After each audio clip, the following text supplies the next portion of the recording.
Hey, what's up guys? Today, I'll show you a fantasy comedy film, Matilda. Spoiler ahead, watch out and take care. The movie starts with the birth of Matilda to a couple. However, her parents aren't happy to have her. They drive back home with Matilda carelessly strapped in her baby carrier. The family arrives at their nice neighborhood and in their nice house. But we can easily tell that they're not very nice people. The couple are selfish and barely gave Matilda any attention. Despite this, Matilda grew up to be an extraordinary child. By 2 years old, Matilda's excellent at taking care of herself, since she couldn't rely on her parents or her older brother. Every morning, her family would leave. The brother went to school. Her father went to their car shop to sell used cars, while her mother would leave to play bingo, leaving Matilda on her own at home, which is exactly how she likes it. By 4 years old, Matilda has read all of the magazines they had in the house.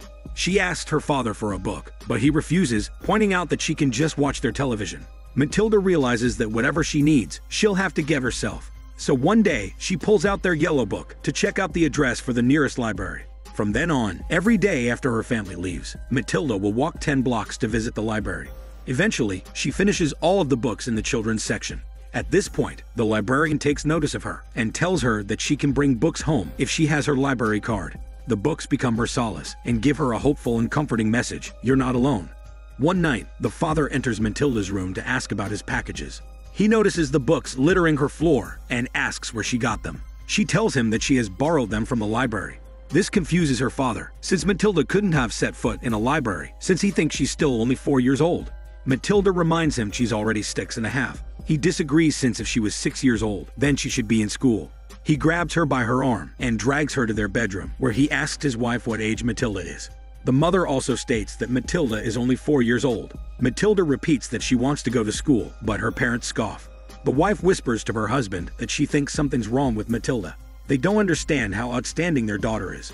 The father gets home with exciting news. To brag to his family, he has the son get a pen and paper so he can jot down the prices of the cars he has sold that day. He asks his son to compute the total profit he had, and Matilda immediately answers, while her brother is still struggling to jot down the numbers. The father accuses Matilda of peeking at his paper, and she points out that she's too far to see it.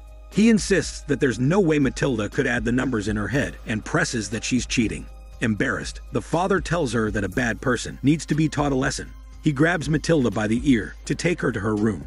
Since her father said that a bad person should be taught a lesson, Matilda takes this as a reason to punish her parents for being bad. The next day, Matilda sneaks into her parents' bedroom and replaces her father's hair tonic with her mother's hydrogen peroxide and unintentionally bleaches his hair. We also find out that the packages the father gets each day are stolen car parts he had bought. Unknown to the family, FBI agents are watching the house, taking photo evidence of the father's dirty dealings. The father takes Matilda and her brother to their car shop to teach them his illegal ways. He boasts about a car he bought for $100, with bumpers falling off and the transmission shot. But he tells them that he'll sell it for $10,000. He shows the kids how to stick the bumper using super glue and confesses that they should weld them on, but that would take time, equipment, and money. He also shows them how he uses sawdust to quiet the gears of the transmission, which allows the engine to run for a couple of miles. Matilda calls her father out, but he declares that nobody ever got rich by being honest. He also shows them how to dial back the speedometer with the use of a drill. Unable to stand her father's way, Matilda accuses him of being a crook. He asks if she has money and a job. She argues that people need good cars. The father explains that he's smart and she's dumb. He's big while Matilda's little. He's right, which makes her wrong, and there's nothing she can do about it. The mother arrives in her car, announcing that she won double bingo, and she will be taking the whole family to Cafe La Ritz. Matilda hands over her father's hat before getting inside the car. It seems as punishment for his crooked ways, she had brushed the inside of the hat with the super glue. When they arrive at the cafe, the mother instructs him to take his ridiculous hat off.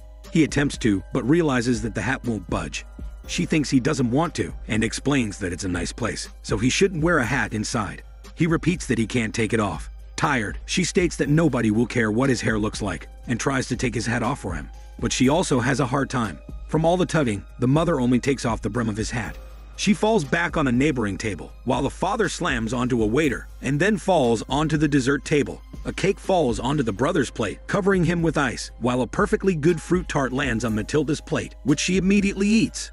Back at home, the father is extremely upset, insisting that he wants respect, as the mother finally cuts his hat off. He tells the whole family that he wants them to do exactly what he says as soon as he says it. He instructs them to eat dinner and watch TV. Matilda doesn't take him seriously and continues reading Moby Dick. He turns his attention to her and asks her if she's part of the family. He then grabs the book from her hand and starts ripping it apart, calling it trash. He forces her to watch a game show on the television. In anger, Matilda accidentally causes the television set to explode with the use of her mind. At work, the father sells a car to Trunchbull, the principal of an elementary school, and gets Matilda admitted as a student. When he gets home, he tells Matilda that she's finally going to school the next day, and she hugs him in delight. Matilda meets two of her classmates at school. She finds out that Trunchbull used to be in the Olympics, where she trained for shot put, javelin, and hammer throw, with hammer throw being her specialty. One classmate tells her that the hammer throw is better than being put in the chokey, which is a tall, narrow hole in the wall behind a door, with broken glasses and nails sticking out on its walls. She witnessed firsthand just how frightening Trunchbull is after watching her swing a classmate of hers around by her pigtails just because she didn't like them. She also meets Miss Honey, her teacher, who immediately takes notice of Matilda's intelligence after hearing her answer a multiplication question with ease. Miss Honey attempts to convince Trunchbull to allow Matilda to advance a class, since her class would be too easy for her. Trunchbull thinks Miss Honey is being too lazy and is trying to unload Matilda to another teacher, so she refuses, wanting Miss Honey to deal with Matilda instead. That evening, Miss Honey visits Matilda's home and meets her family to convince them of Matilda's potential because of how bright she is. She quickly realizes that the couple couldn't care less, especially after hearing the mother talk about how having a good look is preferable to knowledge, since it lands you a nice house and a wonderful husband. Trunchbull calls for an assembly at school and accuses a fat boy of sneaking into the school kitchen and eating a personal snack of hers. The fat boy denies this, which angers her more. She makes the whole school watch as she forces him to eat an enormous chocolate cake as punishment. The children cheer him on, which gives him enough strength to finish the whole thing. Since her punishment doesn't go as planned, Trunchbull announces that everybody will have to stay 5 hours after school and copy from the dictionary. When Matilda finally gets home, her father is angry at how late she came home. She explains what Trunchbull made them do, but he refuses to believe her, and since she wasn't at home, his packages were left out on the front porch. The mother declares it isn't fair that he gets all the packages. He clarifies they aren't just packages, but rather car parts, and he doesn't want them to be sent to the office, in case cops are keeping an eye out there. Matilda points out that he doesn't have to worry, since the cops are watching the house instead. They don't believe her, with her mother insisting that they're speedboat salesmen. While playing with her friends, the classmate announces that she found a frog. Everybody hurries next to her, and they find out that it's a Newt. Trunchbull arrives with the car Matilda's father sold her, acting up. Seething, she zeroes in on Matilda and punishes her by locking her in the chokey, since she thinks her father sold her a faulty car, which he did. The classmate runs to Miss Honey to inform her of what Trunchbull did to Matilda. But the whole class is in a frenzy, since Trunchbull has informed Miss Honey at the last minute that she'll be taking over her class that day. They try to hide anything that Trunchbull will find as too fun and too colorful. Miss Honey orders the classmate to prepare a pitcher of water for Trunchbull. The classmate decides this is the perfect opportunity to punish Trunchbull and adds the newly caught Newt to the pitcher. Miss Honey finally notices Matilda missing when Trunchbull arrives. She asks the classmate where Matilda is, and the girl gestures that Matilda is locked inside the chokey. While Trunchbull is ridiculing her class, Miss Honey leaves to free Matilda. She brings her back to the class, which surprises Trunchbull. After pestering one of the boys, she pours herself a glass of water. She doesn't notice the Newt swimming around. The whole class whispers and laughs, which prompts her to look down in her glass and see the Newt. Matilda informs her that it's a Newt and not a snake. Trunchbull directs her anger at Matilda and accuses her of putting the Newt in her water. Matilda defends herself, but Trunchbull tells her that she'll punish her still, since she's big and Matilda's small. She's right while Matilda's wrong, and there's nothing she can do about it. As Trunchbull continues insulting Matilda and her family, she grows furious and telepathically tips the glass over, causing the Newt to fall onto Trunchbull's chest. While the class takes a break, Matilda stays behind to confess to Miss Honey that she did tip the glass over with her eyes. She tries to prove it by pouring another glass and attempting to move it, but since she's not over-emotional this time, nothing happens. Miss Honey invites her to come over to her place instead, so they can talk.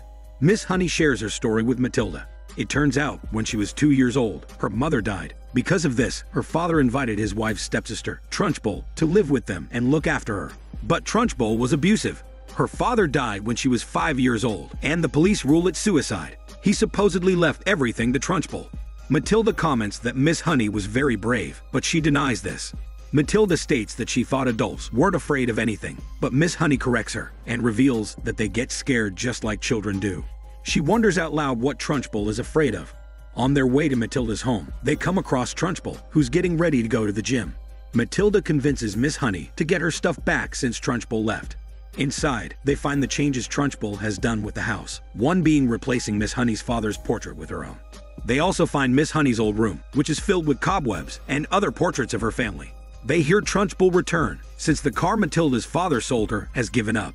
While she's raging at the father over the phone, she notices her chocolate box open, which used to be Miss Honey's father's chocolate box. This alerts her that someone else is in the house with her.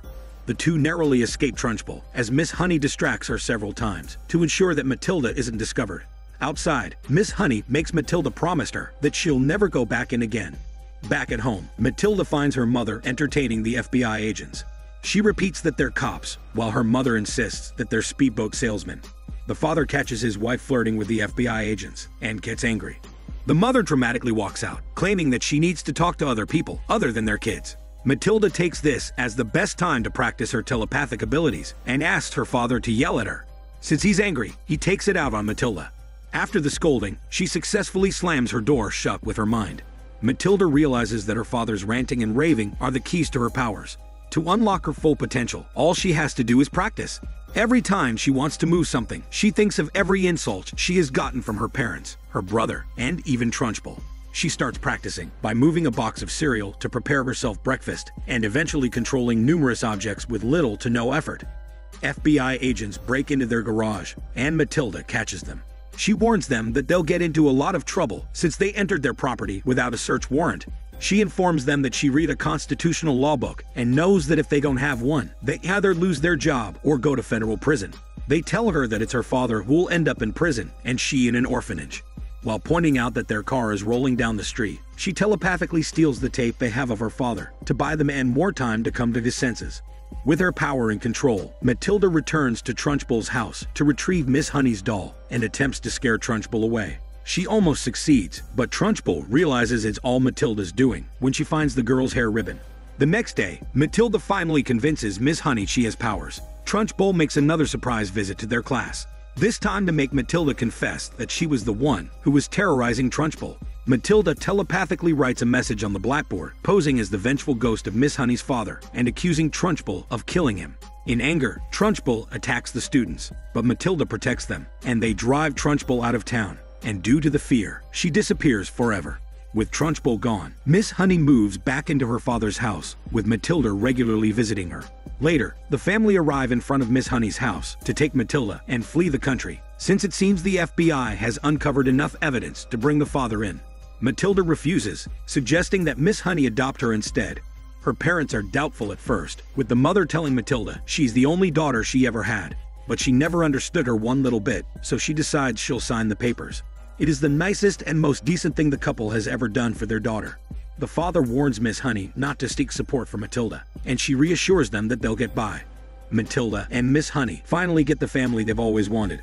Miss Honey ends up being the new principal of the elementary school, and since Matilda is happy with Miss Honey, she never has to use her telepathic powers for defense again, except when she wants to use them for fun.